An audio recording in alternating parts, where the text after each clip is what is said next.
हमारी पार्टी संगठन के सभी वरिष्ठ नेतागण, प्रदेश, जिले, विधानसभा के सभी पदाधिकारी, कार्यकर्ता, यहाँ सामने बैठे मेरे बहनें, माएं, छोटे भाई, मुझसे बड़े भाई और बड़े बुजुर्गों, मैं आपका भी बहुत बहुत धन्यवाद करता हूँ।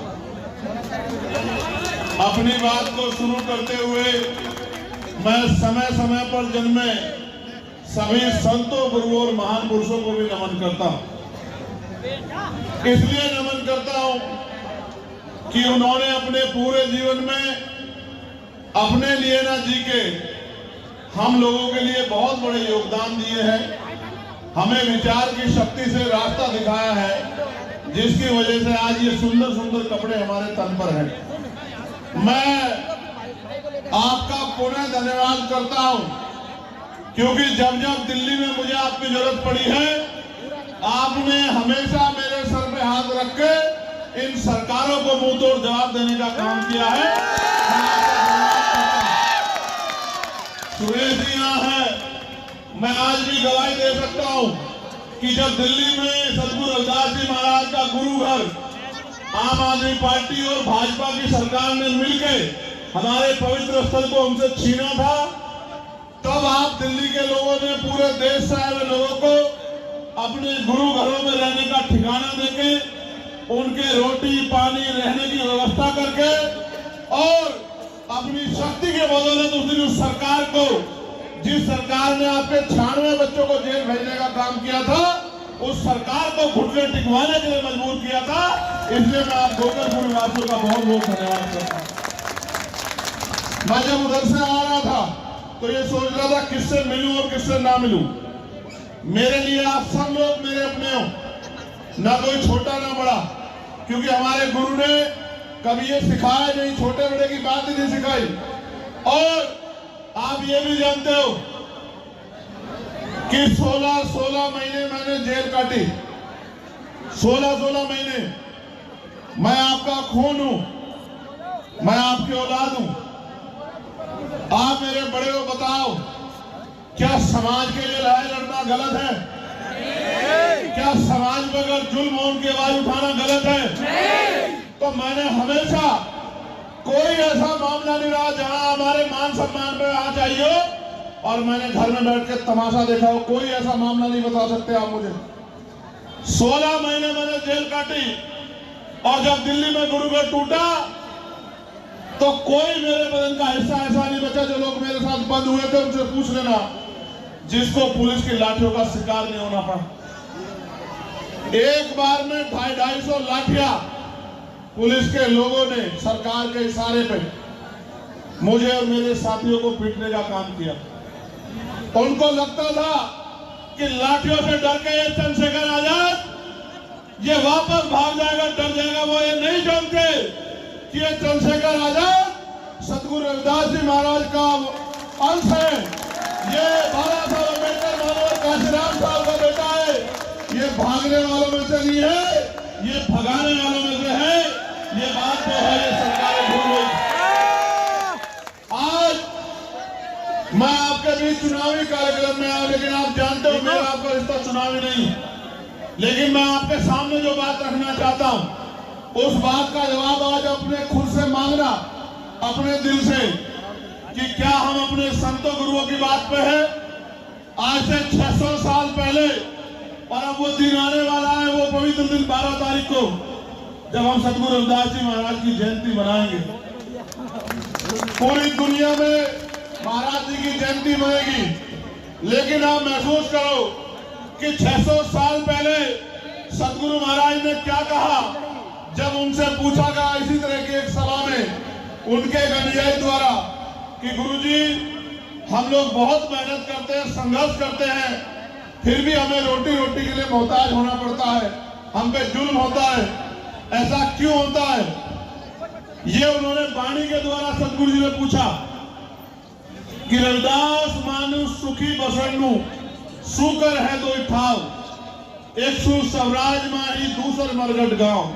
जब ये बात सदगुरु जी से पूछी गई तो ये वाणी के जरिए सदगुरु जी ने जवाब दिया, और वो जवाब ये था कि सुख शांति का जीवन जीने के दो ही रास्ते हैं। रविदास मानुष सुखी बसंडू सुख है तो उठाओ कि सुख शांति से जीने के लिए दो ही रास्ते हैं।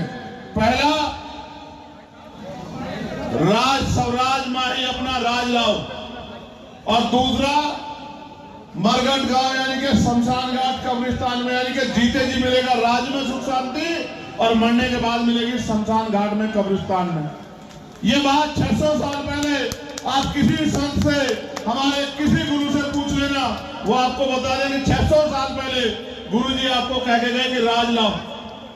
जब ये बात सतगुरु जी से पूछी गई तो ये वाणी के जरिए सतगुरु जी ने जवाब दिया, और वो जवाब ये था कि सुख शांति का जीवन जीने के दो ही रास्ते हैं। रविदास मानुष सुखी बसंडू सुख है तो उठाओ कि सुख शांति से जीने के लिए दो ही रास्ते हैं। पहला, राज स्वराज माही अपना राज लाओ, और दूसरा मरघट गांव यानी कि शमशान घाट कब्रिस्तान में, यानी कि जीते जी मिलेगा राज में सुख शांति और मरने के बाद मिलेगी शमशान घाट में कब्रिस्तान में। ये बात 600 साल पहले आप किसी संत से, हमारे किसी गुरु से पूछ लेना, वो आपको बता देंगे 600 साल पहले गुरुजी आपको कह के गए कि राज लाओ। फिर उन्होंने ये भी कहा कि राज कैसा, राज तो अभी भी है। जैसे दिल्ली में केजरीवाल जी का राज है, केंद्र में मोदी जी का राज है, राज तो अभी भी है। तो ये भी सवाल है कि राज तो है जी, तो राज है तो फिर क्यों सुख शांति नहीं आ रही? सतगुरु जी ने कहा, ऐसा चाहूं राज में जहां मिले समझू वन, और छोट बड़े सब संब से रैदास रहे प्रसन्न। कि राज ऐसा होना चाहिए जिसमें कोई ऊंच नीच ना हो, जिसमें कोई भेदभाव ना हो, जिसमें कोई छोटा बड़ा ना हो, जिसमें किसी बहन बेटी पर जुर्म ना हो, किसी को खाने के लिए अन्न की, तन ढकने के लिए कपड़े की, और सर ढकने के लिए छत की दिक्कत ना हो, जहां पीने के लिए पानी की समस्या ना हो। तो ये जो राज आज का है, ये सतगुरु महाराज का राज नहीं है। उनका राज तो बेगमपुरा राज था।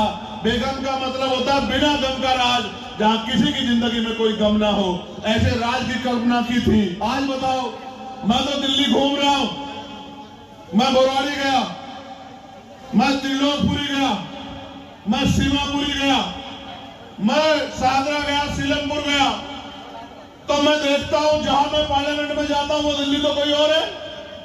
वो दिल्ली तो ऐसी है कि सड़क पर रख के भोजन कर लो।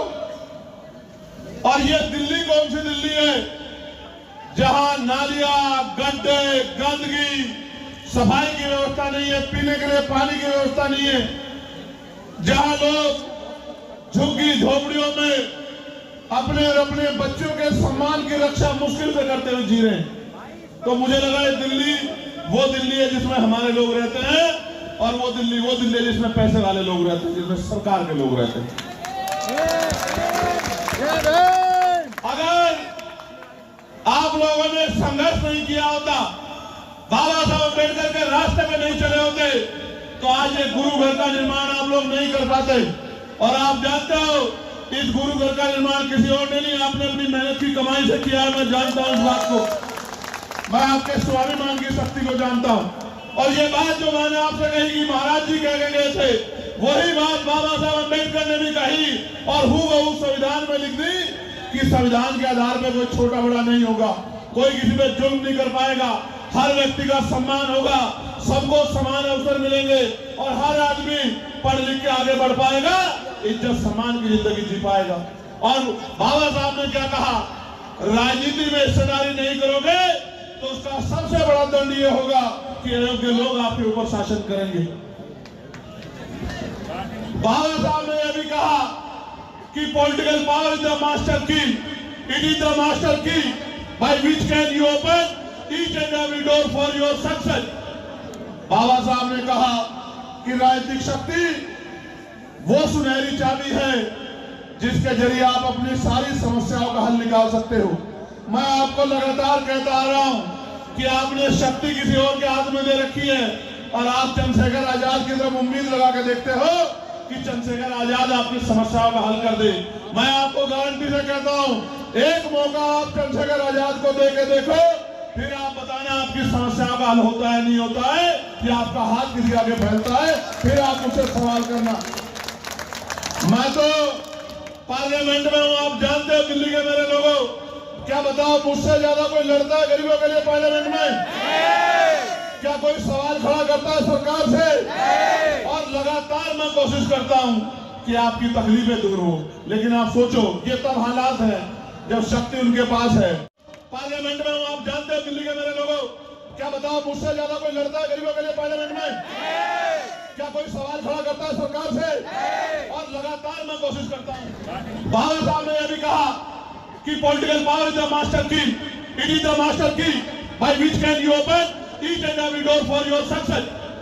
बाबा साहब ने कहा कि राजनीतिक शक्ति वो सुनहरी चाबी है जिसके जरिए आप अपनी सारी समस्याओं का हल निकाल सकते हैं। ऐसा होना चाहिए जिसमें कोई ऊंच नीच ना हो, जिसमें कोई भेदभाव ना हो, जिसमें कोई छोटा बड़ा ना हो, जिसमें किसी बहन बेटी पर जुर्म ना हो, किसी को खाने के लिए अन्न की, तन ढकने के लिए कपड़े की और सर ढकने के लिए छत की दिक्कत ना हो, जहां पीने के लिए पानी की समस्या ना हो। तो ये जो राज आज का है, ये सदगुरु महाराज का राज नहीं। समाज के लिए लड़ाई लड़ना गलत है? क्या समाज में अगर जुल्म हो उनकी आवाज उठाना गलत है? तो मैंने हमेशा कोई ऐसा मामला नहीं रहा जहां हमारे मान सम्मान पर आ चाहिए और मैंने घर में बैठ के तमाशा देखा हो, कोई ऐसा मामला